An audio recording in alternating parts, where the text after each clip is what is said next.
Hello everyone. After weeks of anticipation, I thank you for tuning in to the first episode of Gilded Age.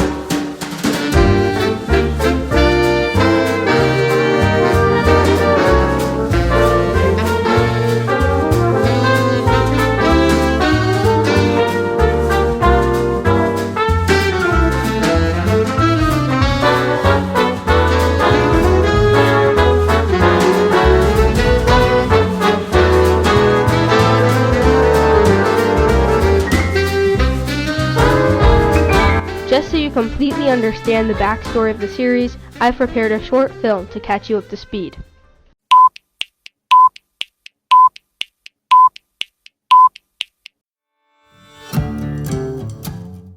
The land we now know today as Dakota Falls, which just so happens to be the setting of our series, was formed by the North American plate bordering the Laurentide, or today known as the Canadian plate, causing uplift to occur, creating mountains in largely flat southern Illinois.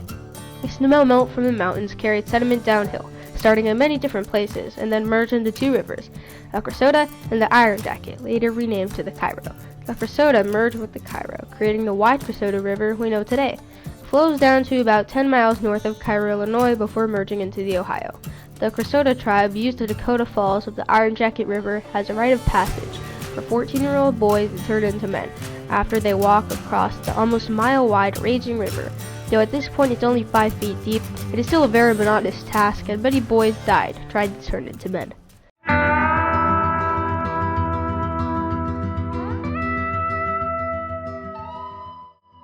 Later, in 1801, the French were exploring their Louisiana territory, and quickly came to the realization that this was the furthest inland that you could go by boat, as the two smaller rivers were not wide or deep enough for ships to navigate. This would make this a very strategic place for trade and controlling the Cressota River basin and mountain range.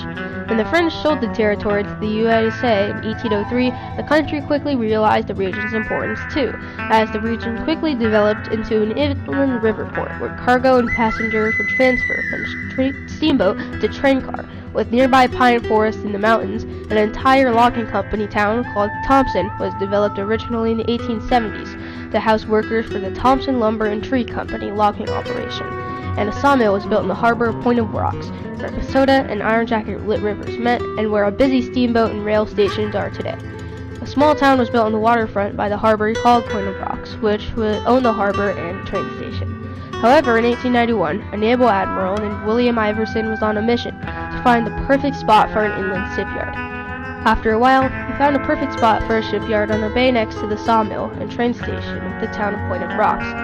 So by 1895, the shipyard already had a dry dock, a factory, and admiral housing. Later, in 1900, a bigger crane and rail yard were built at the shipyard. It was called Point of Rocks Naval Shipyard. In 1892, a rich man named Josiah Penobscot filed a plant for a town called Iverson, named after the famous admiral who founded the shipyard, betting on the fact that the town would soon explode in population due to ample jobs. And he won. He made it big and constructed a mansion on Millionaire's Row of his town. Later, it merged with Point of Rocks to consolidate funds for infrastructure, and a massive rail yard, a locomotive testing facility, and lemon farms and packaging facilities were built, generating even more people to move to this newly consolidated and very prosperous town.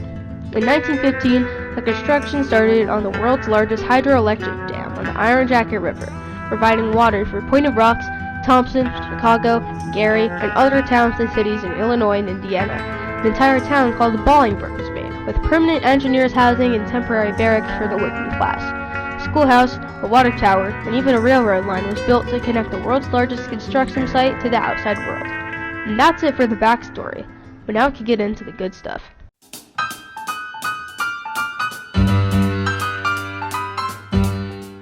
The IWW had an increasing presence in the area as robber barons and corruption started to grow.